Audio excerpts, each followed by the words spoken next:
how to get your whole house clean before Christmas. Now, this sounds way too good to be true, but it's not. It's going to take one thing from you, though, that you have to be willing to sacrifice.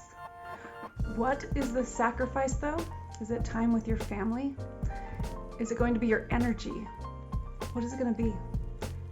No, it's going to be your perfection.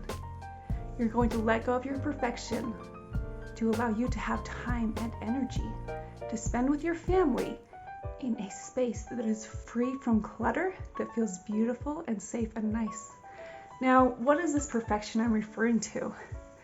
This might be uncomfortable, but you're going to have to weigh the pros and cons and really decide what you want this Christmas season. Do you want to spend a lot of time wishing your house was cleaner or trying to get it clean, wishing your kids would help out more?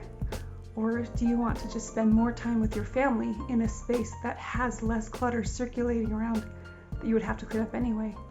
A space where it is clear and calm and peaceful. I'll show you the steps. Okay, step 1, you ready for this one? In step 1, you're going to take a box or a bag, whatever you want, and you're going to go to a main living space where your family likes to spend time.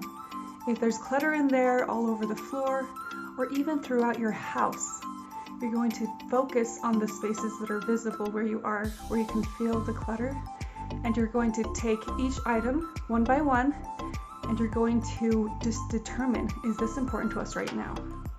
And if it's not, you're going to put it in a box, especially if you're not sure what to do with it, you're not sure where it goes, you're not sure if you want to keep it, you're not going to take the time to really focus on where it should go, what you should do with it. That's going to take way more time than you anticipate.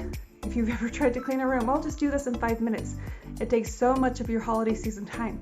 So be willing at this point to be putting things in the bag. I like to ask, what would happen if this disappeared?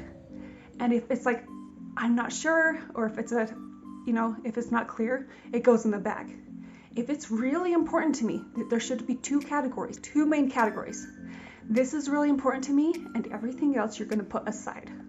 Because this Christmas season, you're going to focus on the things that are important to you, and not the decluttering you've been trying to do for how many years now? So, everything that's not really important to you, it's going in that bag or box. Now, I said two categories, but I do like to have a separate pile for like laundry or recycling, garbage. I do like to pull those out. If you have visitors coming today and you're like, I need help now, go ahead and throw that in. You're just transferring the mess to take care of later, but it will be a huge relief for you if you are more distracted by clutter. But if you have some time, I recommend pulling out the garbage, the things that you know you can get rid of right now. Go ahead and pull those out. You don't need to put those in the things that need some processing time or any thought. So this is such a quick process, and don't be afraid of it. With the first time I did it 6 years ago, I felt like I was a cheater, like I was doing things the wrong way. I felt awful. And then when I finished the results, and 2 days, and I had 3 little kids under the age of 5 or 6, I don't remember. But there was so much clutter, I couldn't handle it. And I did this process. It was fast. And 3 days later, I was like, whoa,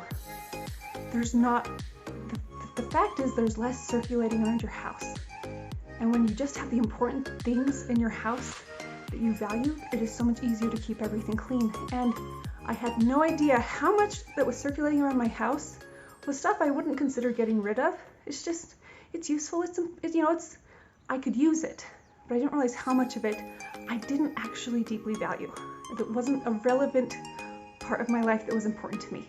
So go ahead and get some bags, some boxes, and go through the visual spaces and start categorizing, start separating out the things that are important to you from those things that are not important to you.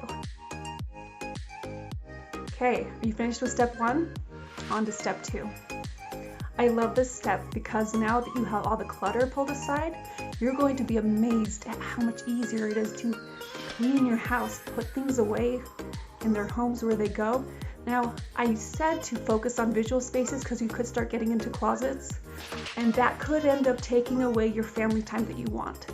So I recommend, if you want to start getting into closets, into drawers, if you get the momentum, go ahead if you really want to, but I would recommend focusing on the floors and what you really want to have that clean feeling home. And when you have time, when you're finished cleaning your home and you've spent time with your family and you've been enjoying your season, if you're like, I don't have anything to do right now, my family's out doing whatever, that's a good time to start focusing on closets and more hidden spaces. But right now, what's your goal? Your goal is to have a beautiful Christmas with your family. So I say, forget about closets for now, unless it's an emergency, and just focus on the visual spaces where you spend time with your family. I would include your bedroom. I personally did my entire house, which is why I labeled it this way. I think you can do your entire house before Christmas and enjoy a beautiful Christmas if you're willing to make the sacrifices I told you and set aside the things that aren't important. And find a question for you. Like I said, mine is, what would happen if this disappeared? And be willing to do what some people might think is lazy or whatever. You don't care. You want to spend time with your family. So put all that stuff aside that's not important to you. You don't need to have out right now. Stick it in boxes. And I have to do a side note. Don't throw it in a side room. It's going to feel so messy and cluttered. It's going to feel like a huge burden on you. You're going to treat this like you're packaging up things to be taken care of later, like you're sticking in a refrigerator or freezer, because you will be taking care of it later. And you're going to know that. You're going to expect that of yourself. And you're going to stack it neatly next to the wall. You're going to put it nicely somewhere. Even if it's in a closet, if it's in a storage room, you're going to treat it nicely and make that space look clean when you're finished. That's actually important, and I've learned that that can make the difference between continuous progress and feeling yucky. So take care of that space. Okay, so now we're moving on to the cleaning part. So we haven't gone into cupboards or closets or anything. We are just putting away the things that are important to us. And as we find things, we're like, what do I do with this? Put it in the box. You can have it disappear during Christmas for sure. And just a side bonus, when I finished this and a couple weeks later, it was like, I have so much free time now. I feel so much more energized because I'm not surrounded by clutter. What's in those boxes? And I got rid of a trunk load of stuff. And a couple weeks later, I did the same thing, got rid of another trunk load of stuff. It's so much easier to get rid of stuff when you're living an elevated life that is just so much better and just everything surrounding you is important and valuable. You're having time with your family. You're doing the things that matter to you. So that is a huge bonus. So the second step, you're cleaning your home. You're putting away the things that are important to you. You're vacuuming, whatever. I'm not going to say dusting. Different people are at different levels of whatever. If you want to dust, you can go ahead and dust. But just whatever makes your home feel clean to you. You're going to complete that. And it's going to feel amazing. You will have so much less to do, and it's going to stay clean so much longer because there's less clutter around your house. And everything around you is adding to your life. Okay? That is step 2. Okay, step 3. Now that your house is feeling pretty amazing, it is. I have to add step 3. This one is not a magic pill, but I have some tricks that will help you with it. You will find, as I did, if your kitchen's not already staying clean all the time, that you can't just get rid of all your clutter and magically have habits. And that's a fact. So you can actually go through and do this process to your kitchen. It can take some time. So you're wanting to focus on your family in the holiday season.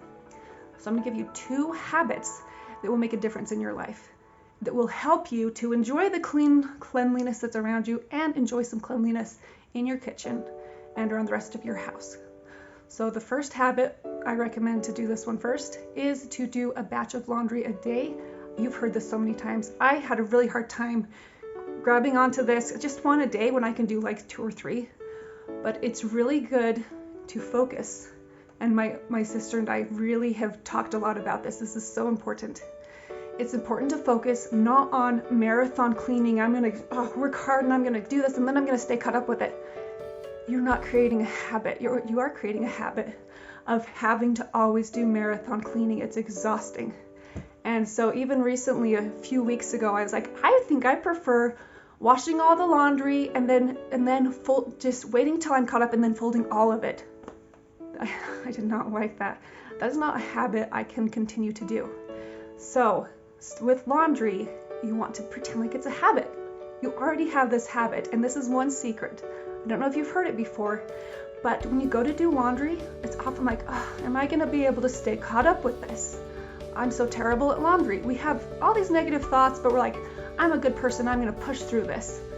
What you want to do that will help so much is as you're doing the laundry, practice thinking the thoughts you will think when you're on the other side. Oh, I love how easy it is to stay caught up on laundry, and just picture that you always do that. I always stay caught up on laundry.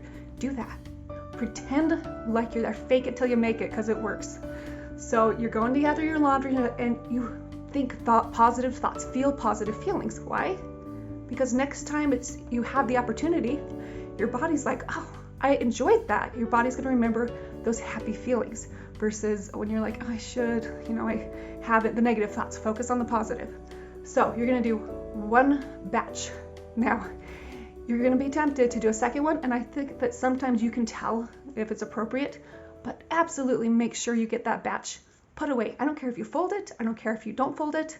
I don't care how you put it away. Just make sure that you complete the process of starting the batch of laundry and then putting it away. So there have been a couple of times I've missed and I get to it the next morning, but it's going to be really helpful if you remember to fold it and put it away the same day.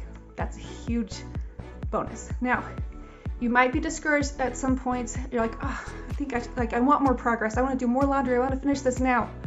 Focus on creating the habit. That's way more important. That will be your Christmas gift to you, will be to have a habit of starting laundry and putting it away. And don't worry about the concept of, what if I don't have a batch big enough? I had the same thought when I started trying to load my dishwasher every night. I'm going to waste so much water. I've been amazed at how often I'm like, I don't have enough laundry, and then I search my house for those things that might not get washed for it and they should be washed more often. I'm amazed at how often I do have plenty to start a small batch. And can I tell you, when you discover doing small batches of laundry, it's going to change your life, because those are so much easier to put away than when you cram everything into your washing machine and you wash it all in one day and you dry it all in one day. Your clothes will be cleaner and it'll be so much easier to start the batch and put it away and to stay caught up, only having to do medium, smaller batches all the time, unless you have a really big family, in which case this will still be a gift to you. So go ahead and start that habit, and remember, as you're doing it, feel positive thoughts and feelings, think them, pretend, fake it till you make it, do whatever you have to so that while you're doing it, you're creating these positive thoughts in your mind, the signal to your brain that you want to repeat. And then the next day, and especially feelings like, I always do my laundry, it's so easy. I am successful at this. Get that into your brain that you are successful, because that will help you have the motivation to keep doing your laundry. So that is the first part of step 3. Okay, time for part B. So, of step 3, this is dishes. This might be a pain part in your life, or it might not. Maybe you have simple meals you've learned to make regularly. For me, this was a pain point, and it's going to be similar to laundry. When you go to approach the task, you're going to change your thoughts. You're going to be thinking, I always do my dishes. I always get caught up on dishes. You're going to find thoughts wanting to creep in and just be like, oh, you're not going to be able to, I can't stay caught up on this. Why don't people help me more? People need to put away their dishes more, or whatever might come up that I've heard people talk about when they feel struggle with dishes. Think of those struggle things, or don't think of them. When they come to your mind, practice what you want to be thinking and feeling. Because when I started doing this and I started feeling the enjoyment of staying caught up on dishes and doing dishes, guess what happened? My family joined me. They started washing dishes. They started taking care of their own dishes. They felt the momentum. They had always seen me not liking dishes. Of course, they're not going to like them. My children, especially. My husband's pretty good at taking care of dishes, especially the ones he uses. But once I started doing this, my husband was more aware of the other dishes that that were a burden for me, the extra dishes from dinner. My children started being more aware, and everyone started pitching in more. So don't worry about other people right now. Focus on yourself and how you feel about dishes. So as you approach, I'm going to do dishes right now. Start those thoughts. Start that thought cycle and think, I always do my dishes. It's so easy to catch up, okay? Now, this is the same as laundry. You don't want to go in unless you have plenty of energy and plenty of food and you don't have anything else to do today, and just do 2 hours of a dishwashing session. You actually can do this if you could get everybody on board and pumped about it, but you want to treat it in future instances, and now if you can, like the laundry. You don't want to practice doing marathons, you want to practice washing dishes. So especially focus on if you use a dish, you're taking care of it. You can go into your kitchen right now and take care of a few dishes. If there's just a little bit and you can finish it pretty quickly, you can go ahead and do that. But what you really want to do is get in the habit. So what you can do is go into your kitchen, take care of like maybe 5 big dishes. Start with the biggest one. Maybe start with the biggest one. And you pick up that dish, and while you're scrubbing it, think those thoughts. Oh, I am so good at staying caught up on dishes. Pretend like you're getting to that dish. Do this for real. Think as though you had just barely finished using that dish and you were washing it right away and you feel good about yourself. Do that. It really works. You want to create a positive relationship with that dish and with the association of washing dishes and with yourself and your capacity to do this. So you're going to think, I always wash my dishes right after I use them. I'm so good at this. Like, I'm so thankful for this habit that I'm so good at and my family's good at, and think that positive thought the whole time you're scrubbing and cleaning or whatever you do. And then move on to the next dish. Maybe do 5. And then let yourself walk away, because there's going to be a thought that says, I'm not going to get back to this. Walk away and think, I'm going to get back to this. I always get back to this. You can set a timer, you can come back to do more later. But what you want to do is when you walk into the kitchen, this is slightly different from laundry, you're going to keep going back to the dishes. You're going to create a magnetic effect. A joy in your mind, a thought process where you see it and you're drawn to it. You're going to feel those happy thoughts. You're going to think those happy thoughts. Keep returning to the dishes. And I think it's almost like when you do reps, it's a lot easier to do like 1 push-up every 20 minutes than to do a ton of push-ups in 1 minute. You're not going to be able to keep going and going and going. You're going to need a lot more recovery time. So you're going to keep going back to doing the dishes. You could actually do this with laundry if it's not the holiday season and you want to keep going back and you put away every batch. But I still recommend the habit of laundry. The reason dishes is the habit of doing 1 batch a day and then putting it away and then letting it go and focusing on other things that are also important. It feels good. You're like, I did it. I'm going to do more. There are other things that you probably could use your time and attention on. Maybe exercise for 5 minutes. Who knows? Dishes is different because your dishes compound 3 times each day with different meals. Laundry, you can get away 1 time a day. And you will catch up, and you're going to be amazed when you do catch up on laundry. Especially when you start noticing the clothes you stop wearing so much, or your kids don't really want to wear, and when you have time to take the stains out of things or to sew something because you are that caught up. So that is step 3. Remember with step 3 that this part is to support you in spending time with your family. So again, when you finish that batch of laundry, say yes. Yay, I get to spend more time with my family, or doing your hobbies or whatever is important to you. Or even I get to spend time in a cleaner house, and then let that go. Let go of having to keep pushing and pushing, okay? We're going to create those positive thoughts, those positive imprints, so we're not in the habit of forcing ourselves to clean and push. So we're in the habit of, I do this naturally, and we're drawn to it. It like pulls us in. Oh, I only have a couple dishes to wash. And just feeling good about it. So that is the 3rd habit.